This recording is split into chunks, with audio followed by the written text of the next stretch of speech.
কাকদ্বীপের দুর্ঘটনাপ্রবণ রাস্তা চিহ্নিত করে বসানো হচ্ছে ব্যারিকেড। বর্ষাকাল পড়তেই বারবার ঘটছে দুর্ঘটনা। গত প্রায় 15 দিন আগেও কাকদ্বীপের মুরগি পোল্ট্রি এলাকায় পথ দুর্ঘটনায় মৃত্যু হয়েছিল 2 যুবকের। এরপরই নড়েচড়ে বসে পুলিশ প্রশাসন। ওই এলাকাকে দুর্ঘটনাপ্রবণ স্থান হিসেবে চিহ্নিত করা হয়েছে।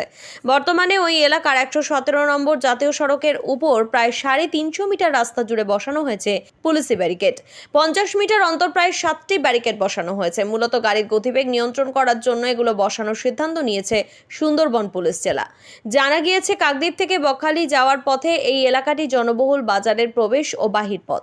বাজার ছেড়ে বেরিয়ে গেলে এই এলাকাটি প্রায় ফাঁকা থাকে। তুলনামূলক গাড়ির সংখ্যাও অনেক কম। সেই কারণে ছোট ও বড় গাড়ি এখান দিয়ে প্রবল গতিবেগে যাতায়াত করে। রাতের সময় সবচেয়ে বেশি সমস্যা হয়, তখনই বেশি দুর্ঘটনা ঘটে।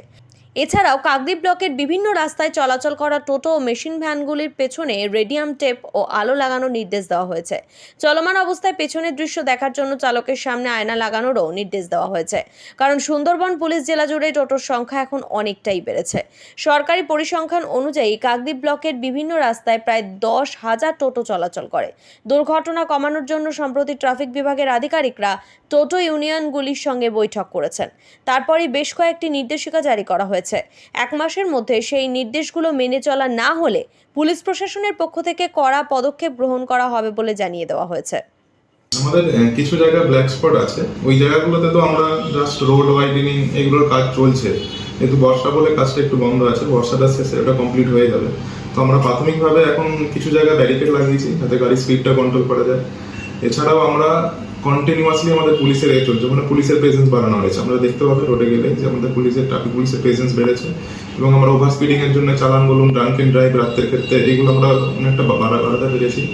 এছাড়া আমাদের এক্ষেত্রে কাকদ্বীপের আরেকটা সমস্যা হচ্ছে টোটোর জন্য আমরা একটা জিনিস করেছি কি, যে প্রত্যেকটা টোটোকে দেখবেন যে ব্যাক সাইডে আমরা লুমিনিয়াস যে টেপগুলো আছে যেগুলো আমরা লাগাচ্ছি, এবং যাদের ব্যাক লাইট নেই সেগুলো আমরা রিপেয়ারের জন্য করেছি, এবং ওদেরকে আমরা একটা ডেডলাইনও দিয়েছি। ওই ডেডলাইনের মধ্যে যদি ওরা কমপ্লিট না করে আমরা টোটোগুলোকে আটকাবো। বলার বলতে সুন্দরবন জেলা পুলিশ ডিস্ট্রিক্টের পক্ষ থেকে যে উদ্যোগটা নেওয়া হয়েছে এটাকে সাধুবাদ জানানো উচিত প্রথমে বলি। কারণ বেশ কয়েকদিন আগে পরপর কয়েকটা অ্যাক্সিডেন্ট হয়, সেতে লোকও মারা গেছে।